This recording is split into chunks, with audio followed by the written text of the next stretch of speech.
শহীদ president Ziaur Rahman সবচেয়ে বড় কাজ ছিল সংস্কারক। তাই বিএনপি সংস্কারে বিশ্বাসী, কুসংস্কারে নয় বলেছেন বিএনপির স্থায়ী কমিটির সদস্য গয়েশ্বর চন্দ্র রায়।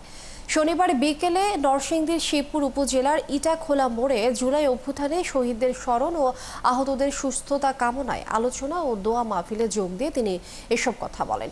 এ সময় তিনি আরও বলেন, গণতন্ত্র আর জনগণের ভোটের অধিকার ফিরিয়ে আনতে 17 বছর ধরে আন্দোলন চলছিল।